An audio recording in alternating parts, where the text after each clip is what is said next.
नमस्कार दोस्तों। सबसे पहले तो आज अपने विश्व की आधी आबादी के चरणों में नमन, क्योंकि आज बड़ा ही पुण्य पावन दिन है। नारी जाति के इतिहास में ऐसे अनगिनत चरित्र रहे हैं जिन्होंने मानवता के कल्याण के लिए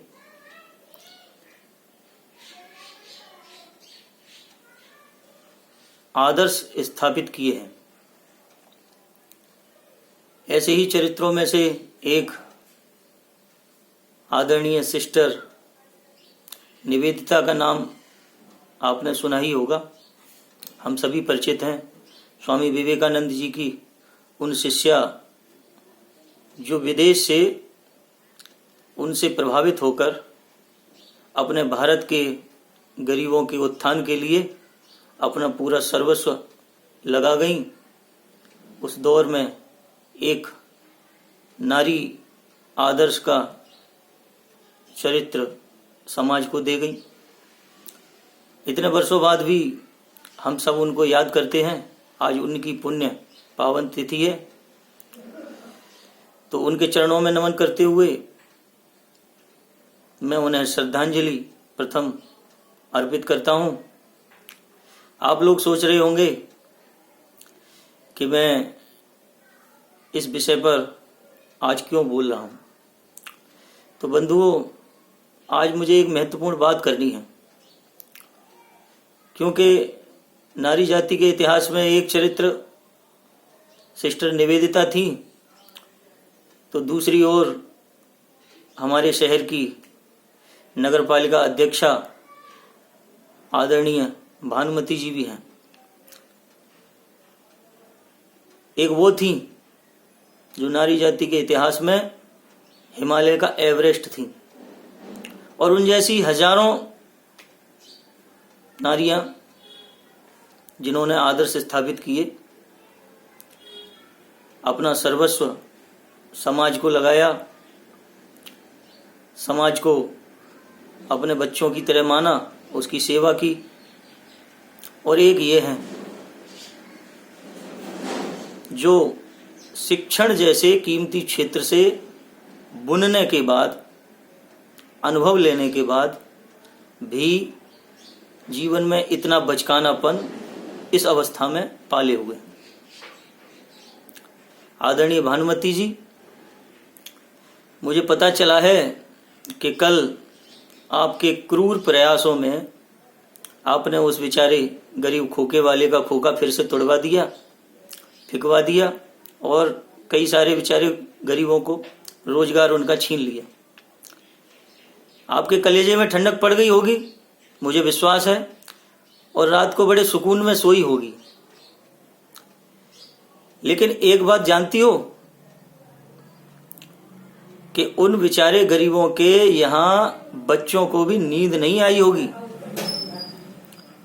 तुमने तो अपने अहंकार में जंग जीत ली,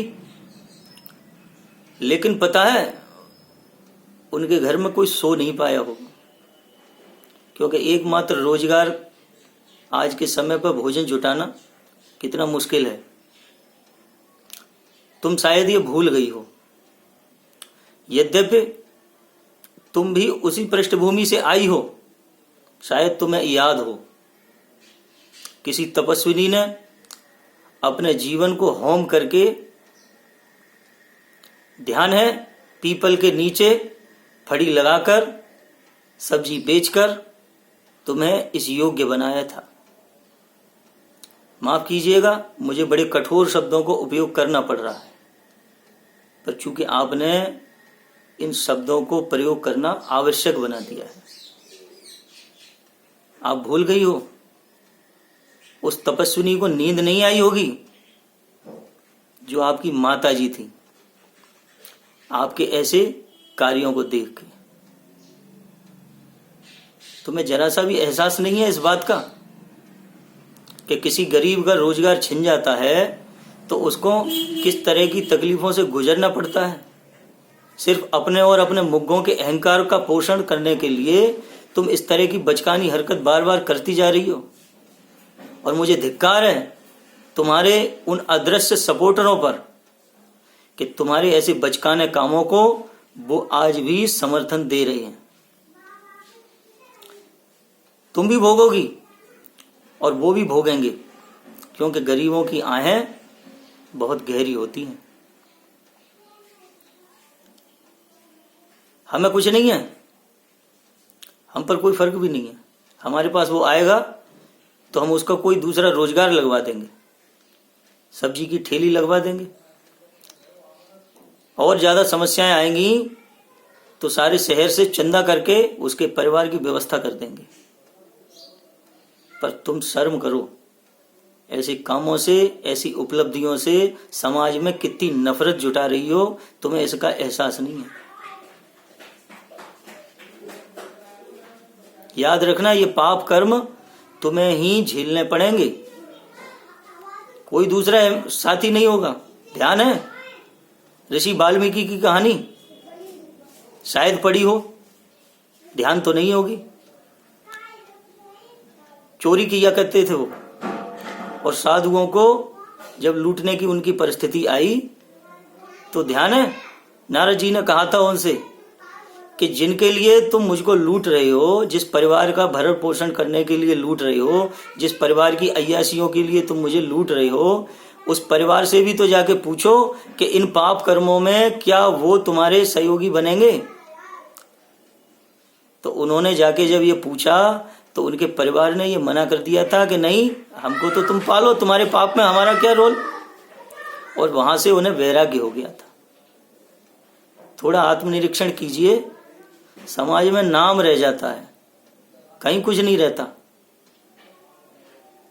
ऐसे काम मत कीजिए।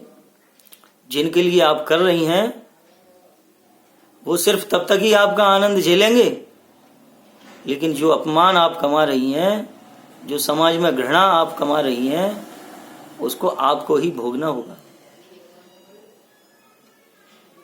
थोड़ा सुधार लाइए अगर सुधर सकें तो, और नहीं सुधरोगी तो जिस रास्ते पे आप जा रही हो वहां बहुत बहुत बहुत ज्यादा अपमान है।